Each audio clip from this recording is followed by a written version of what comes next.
이름으로 기도드립니다. 아멘. 하나님 말씀 오늘 시편 12편을 함께 보시겠습니다. 구약 성경 810쪽 시편 12편 말씀이 되겠습니다.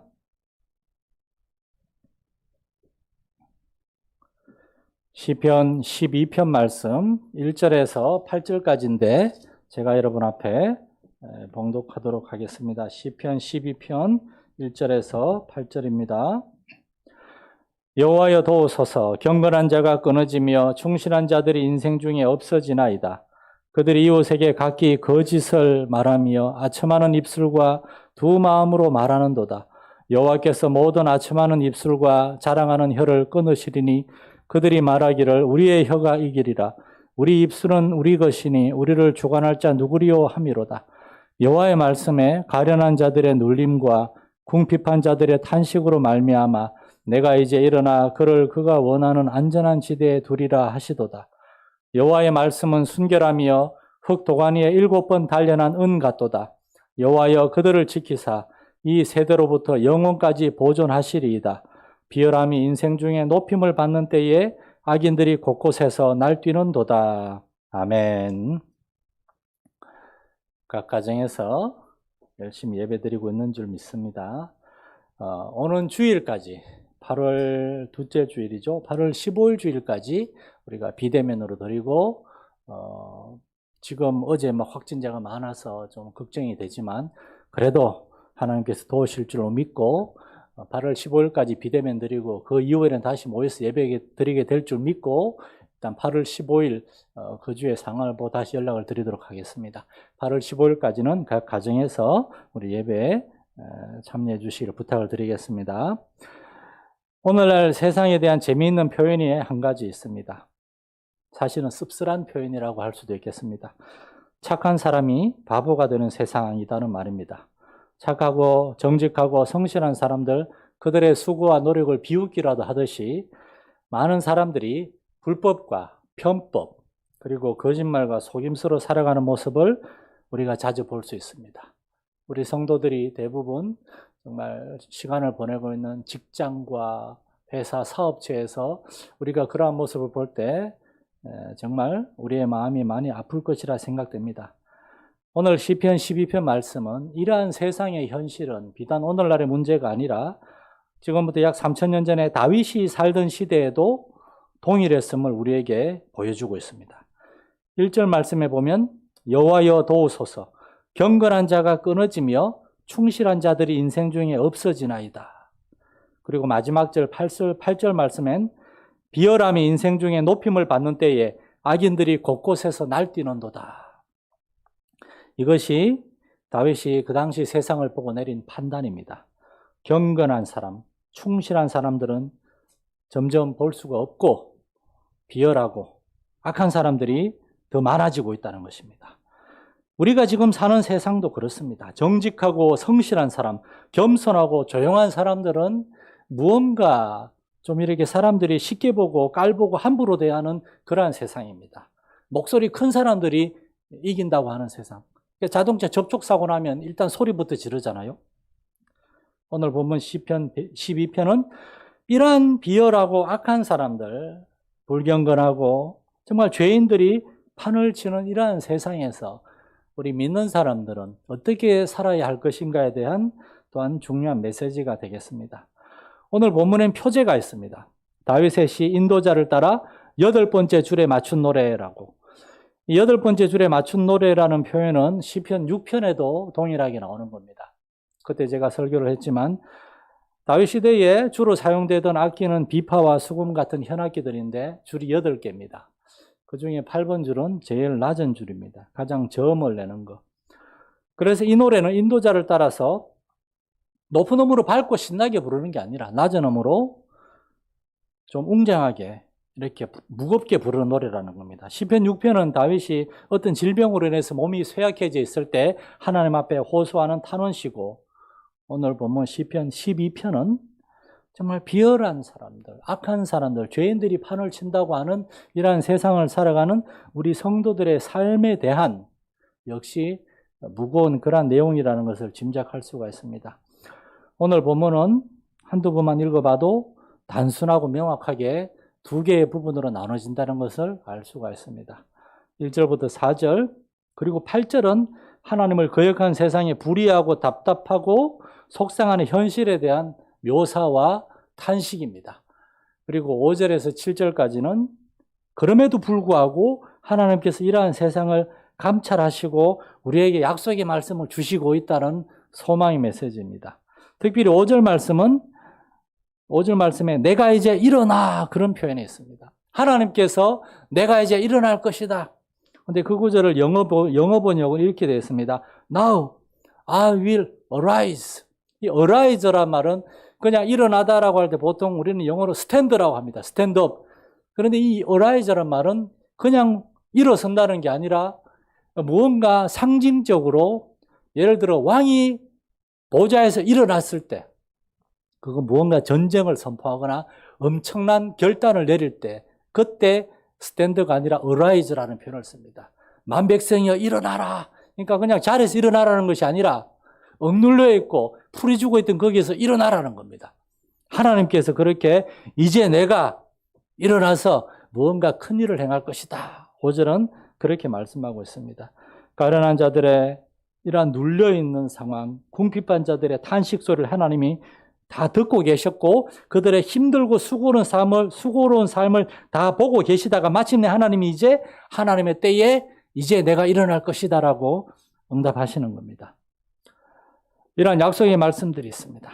바로 이것이 본문의 구조인데 이러한 단순 명료한 구조를 가지고 있는 본문 말씀을 통해서 오늘 저는 비대면 예배이기 때문에 비교적 짧은 시간 우리가 두 가지 질문을 좀 생각해 보려고 합니다. 첫 번째 질문은 나에게도 우리에게도 이 다윗과 같은 세상에 대한 이러한 영적인 관점, 영적인 통찰력이 있는가 하는 것입니다. 다윗은 1절부터 4절까지 그리고 8절 말씀에서 세상에 대하여 명확하게 결론을 내렸습니다. 하나님을 거부한 세상, 하나님을 모른다고 하는 세상은 경건한 사람이 사라지고 충실한 자가 사라지고 비열하고 악한 사람들, 그러한 사람들이 판을 치는 죄악된 세상, 멸망받을 세상이라는 겁니다. 그런데 많은 사람들이 요한일서 말씀처럼 세상을 사랑하죠. 욕심의 정욕, 안목의 정욕, 이생의 자랑을 추구하면서 이 세상에 있는 것들을 사랑합니다. 그러나 다윗은 그건 아니다라고 얘기하는 겁니다. 저와 여러분에게는 세상에 대한 이러한 성경적인 관점, 복음적인 관점, 영적인 관점이 있는가 하는 것입니다.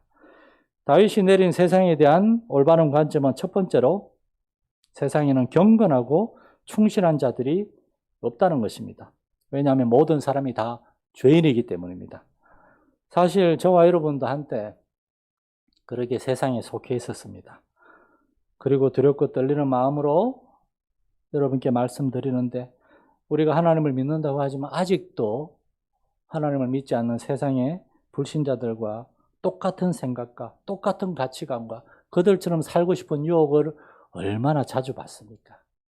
직장에서 정말 먹고 살기 위해서, 승진하기 위해서, 무언가 유익을 얻기 위해서, 좀 더 많은 수입을 얻기 위해서 우리가 정말 세상 사람들과 똑같이 생각하고 말하고 그들처럼 그들의 가치관과 처세술을 정말 우리도 그렇게 따르고 싶은 유혹이 얼마나 많습니까?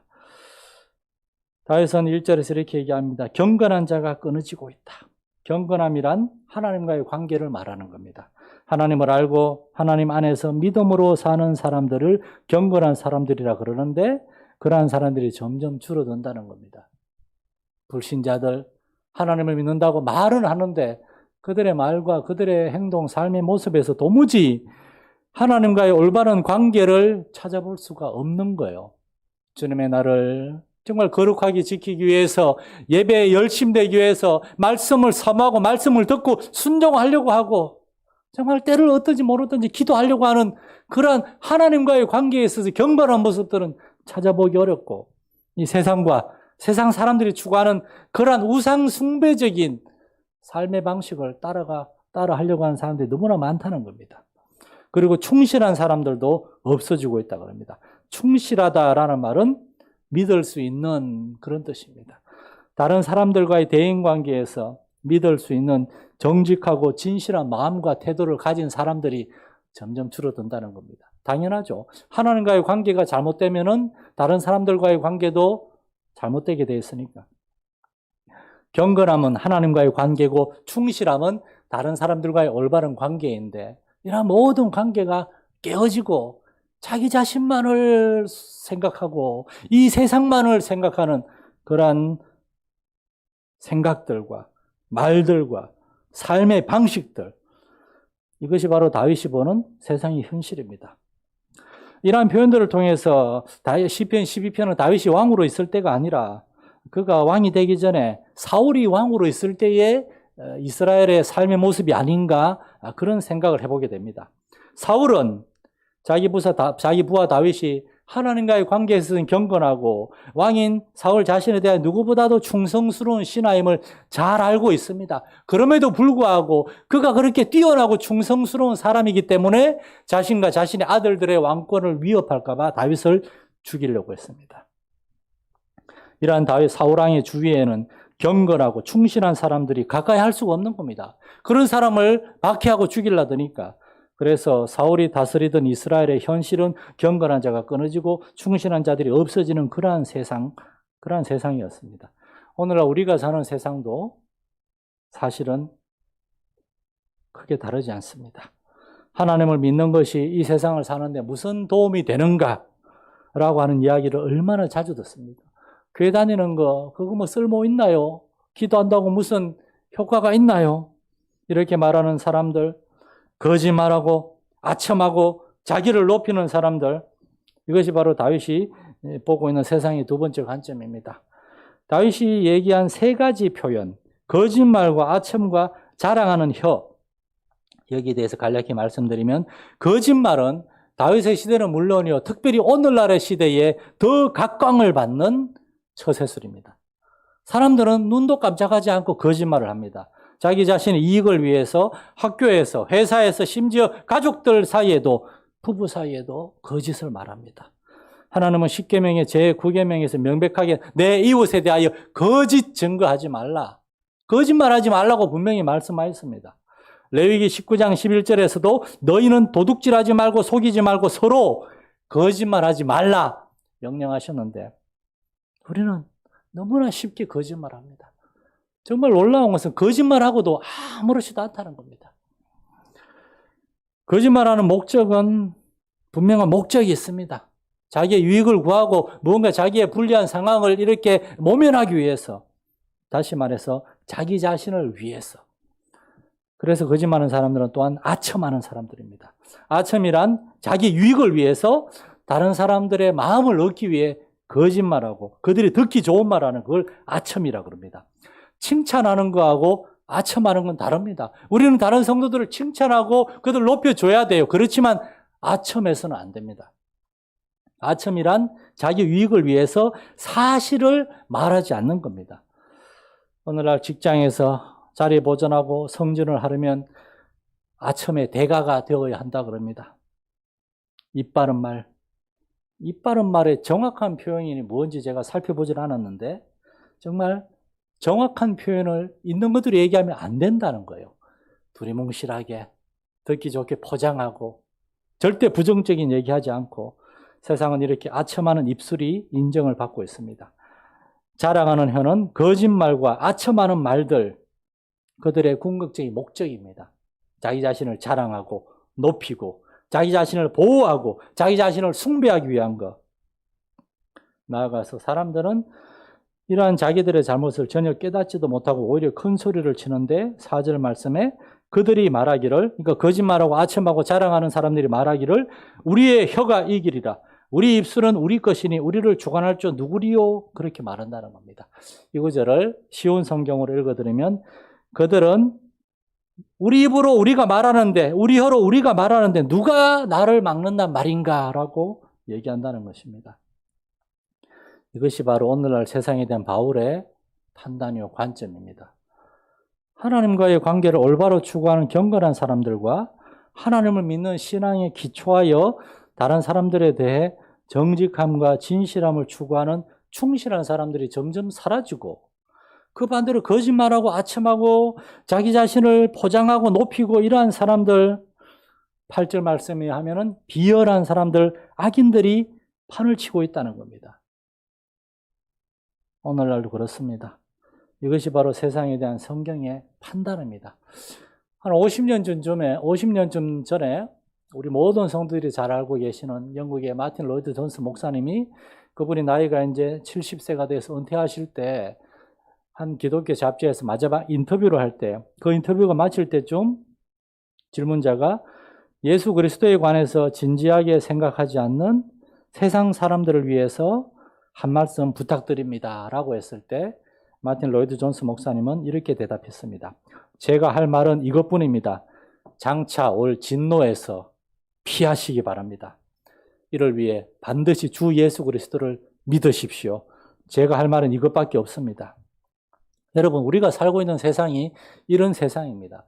사실 지금의 문제는 코로나가 문제가 아닙니다. 실업률이 문제가 아닙니다. 대통령의 문제가 아니고 정치인들의 문제가 아닙니다. 세상 많은 사람들이 하나님을 모르고 있다는 것이고, 우리의 사랑하는 가족들 중에서도 하나님을 모르고, 쉽게 말해서 하나님 안 믿고 죄인으로 살다가 지옥에 갈 사람들이라는 그 사실이 문제입니다. 그리고 우리가 하나님을 믿는다고 하면서 우리가 그들을 향하여 그들의 영원한 운명에 대해서 전혀 불쌍히 여기지 않고, 그들을 위해 눈물을 흘리며 기도하지 않고 그들에게 복음을 전하지 않고 있다는 게, 이게 문제입니다. 다윗은 세상에 대해서 올바른 판단을 가지고 안타까운 마음으로 하나님 앞에 기도하는 사람이었습니다. 우리는 우리의 자녀들과 우리가 가르치는 다음 세대 어린이들, 청소년들, 젊은이들에게 무엇을 보여주고 있습니까?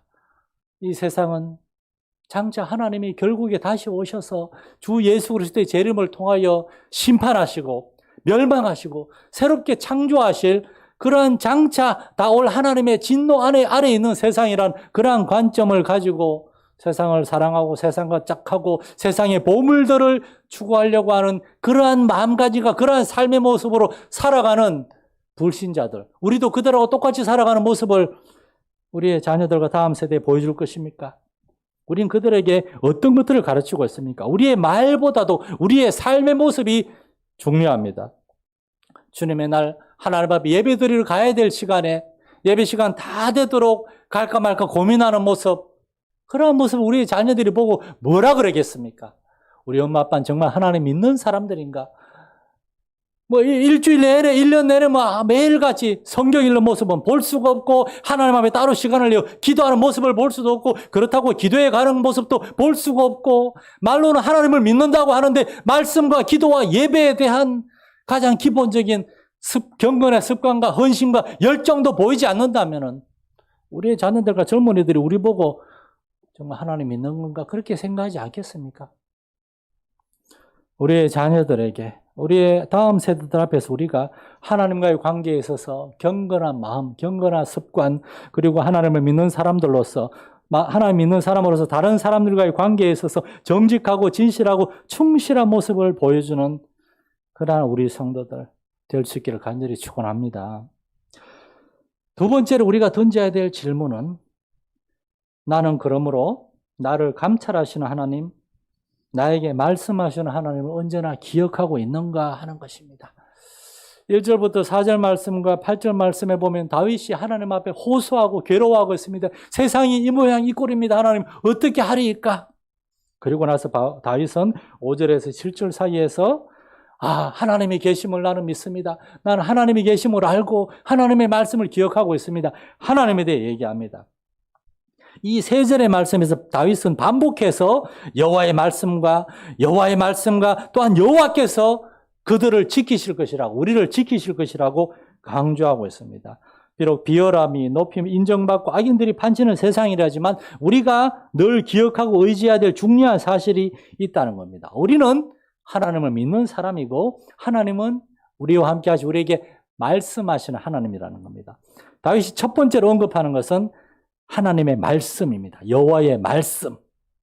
우리가 믿는 하나님은 우리에게 말씀하시는 인격적인 하나님입니다. 어떤 우상 종교처럼 비인격적인 하나님, 뭔가 많이 바치고 어떤 그런 율법적인 모습만 보이면 좋아라는 그런 하나님이 아니라 인격적인 교제를 원하시는, 그리고 우리에게 무언가 말씀을 주시는 그러한 하나님입니다. 5절 말씀에 여호와의 말씀에 가련한 자들의 눌림과 궁핍한 자들의 탄식으로 말미암아 내가 이제 일어나 그가 원하는 안전한 지대에 두리라. 하나님은 분명히 보고 계시고 말씀하세요. 그리고 그 하나님의 말씀을 우리가 어떻게 믿을 수 있는가? 6절 말씀에 여호와의 말씀은 순결하며 흙도가니에 7번 단련한 은 같도다. 여호와의 말씀은 깨끗하고 순결하다는 겁니다. 거짓이 없어요. 반드시 이루어져요. 그래서 7절 말씀에 여호와여 그들을 지키사 이 세대로부터 영원까지 보존하시리이다. 다윗은 하나님이 반드시 그 말씀대로 일하실 줄을 믿는 겁니다. 특별히 저는 5절 말씀에 두 개의 표현이 와닿습니다. 하나님은 가련한 자들의 눌림과 궁핍한 자들의 탄식이라고 그러세요. 눌림. 뭔가 우리를 누르고 있어요. 우리가 스트레스를 받고 눌리는 삶을 살고 있다는 겁니다. 그래서 우리는 돈이나 물질의 문제, 때로는 직장과 사업체의 문제, 가족이나 다른 사람들과의 인간관계의 문제, 부부의 문제, 자녀의 문제, 우리의 삶에는 크고 작은 일들이 우리의 마음을 무겁게 억누르고 있을 수 있다는 겁니다. 때로는 우리 젊은 청년들이 직장이나 인생의 문제로 앞으로 무슨 일을 어떻게 해야 되나, 어떤 직장을 얻어야 되나, 내가 어떻게 살아야 되는가 확신이 서지 않아서, 왜냐하면 처음 걸어가는 길이기 때문에, 그래서 답답하고 두려워하는 그러한 모든 그들의 마음의 눌림에 대해서, 마음의 스트레스에 대해서 하나님은 다 알고 계시다는 겁니다. 그리고 또한 하나님은 궁핍한 자들의 탄식. 근데 다윗은 가난한 자들의 탄식이라고 하지 않고 궁핍한 자들의 탄식이라고 그랬습니다. 왜냐하면은 부자든 가난한 사람이든 누구나 궁핍함, 무언가 결핍을 느낄 수 있거든요. 이 궁핍한, 결핍, 이 구절을 영어 성경에서는 무언가 필요한 사람 이렇게 번역하고 있습니다. 하나님은 무언가 부족해가지고 무언가 채워지지 않아서 부르짖는 사람의 그 부르짖음 탄식을 듣는다는 겁니다. 돈이나 물질, 건강 이런 거 말고도 우리의 삶에 무언가 궁핍한 게 있습니다. 인간은 먹을 것, 입을 것, 마실 것으로 결코 만족할 수 없는 영적이고 감정적인 존재이기 때문에 우리의 삶에 그렇게 우리의 마음을 억누르고 우리를 힘들게 하는 일들이 있어요. 최근에 한 젊은 유명한 영화배우가 프로포폴이라고 하는 마약 성분이 있는 그런 마취제를 불법적으로 상습적으로 복용하다가 경찰의 조사를 받게 된 뉴스를 보면서 그 배우는 그 나이대에서 가장 유명한 배우고 돈도 많이 벌었을 것이고 여러 가지 도전적이고 아주 적극적인 그런 삶의 모습으로 책도 쓰고 절 많은 사람들에게 좋은 영향을 끼치고 있었어요. 게다가 그분은 교회 다니는 신앙인이라고 알려져 있습니다. 그런 사람이 무엇이 부족해서 그러한 마취제를 복용해야만 했을까요? 이 세상을 살아가는 우리에게는 그 어떤 사람에게도 눌림과 탄식이 있다는 겁니다. 하나님을 믿는 우리에게도 이러한 것들이 있어요. 우리는 이러한 것을 정직하게 인정하고 하나님에게 나아가야 됩니다. 자꾸만 다른 데서 돈 쓰는 거나 자동차, 여행, 골프, 낚시, 술이나 담배, 마약, 프로포폴 이런 데서가 아니라 도가니에 7번 단련한 것처럼 깨끗하고 또한 동시에 아주 강인한, 왜냐하면 반드시 이루어질 것이기 때문에 하나님의 약속의 말씀, 거기에서 우리가 정말 참된 평강과 참된 희락을 찾을 수 있을 것입니다. 7절 말씀에 다윗은 얘기합니다. 여호와께서 그들을 지키사 영원토록 보호하실 것이다. 이것이 다윗이 두 번째로 언급하는 하나님의 능력입니다. 하나님은 약속하실 뿐만 아니라 그 약속을 이루시는 능력이 하나님입니다. 코로나 때문에 온 세상이 피로하고 우리 성도들도 목회자인 저도 때로 답답하고 힘들 때가 있는데 성도들이 얼마나 힘들겠습니까? 우린 지칩니다. 그러나 이때 또한 우리가 삶의 현장에서 볼 때 정말 답답하고 세상 말로 그냥 미치고 환장할 노릇 얼마나 많이 있겠습니까? 억울하고 정말 속상하고 이러할 때 이러한 우리의 스트레스를 눌림과 이러한 우리의 호소 탄식을 해결할 수 있는 방법은 하나님밖에 없습니다. 하나님 앞에 예배하러 나와서 개인적으로 말씀과 기도하며 예배하고 함께 뭘 소중한 온라인으로 예배할 수 있잖아요. 또 유튜브나 다음에서 마산 연희교회 치면은 제가 그동안 전했던 말씀 많이 있습니다. 탁월한 설교는 아닐지라도 우리가 얼마나 하나님의 말씀에 정말 최선을 다해 왔습니까? 시편 말씀도 보시고 로마서 말씀도 보시고 산상수훈의 말씀도 몇 년 전에 제가 거의 2년에 걸쳐 전했고 하나님의 말씀과 그 하나님의 말씀을 반드시 지키시는 하나님의 능력을 의지함으로 지금 우리의 형편을 우리가 인내함으로 이겨내고 그리고 하나님께서 이러한 어렵고 힘든 상황, 비열함과 악인들이 판을 치는 이러한 세상 속에서도 그런 하나님께서 우리와 함께 하시고 우리를 통해서 우리 마산 열교회를 통해서 일하시는 하나님을 믿고 하나님께 나아갈 수 있는 하나님을 의지할 수 있는 저와 여러분 될 수 있기를 간절히 축원합니다. 살아계신 주 하나님 아버지, 비록 비열함이 인정을 받고 악인들이 판을 치는 이러한 세상이지만 그러나 우리는 하나님께서 창조하신 이 세상을 하나님의 뜻과 계획을 따라 목적을 따라 주관하고 계시는 줄 믿습니다.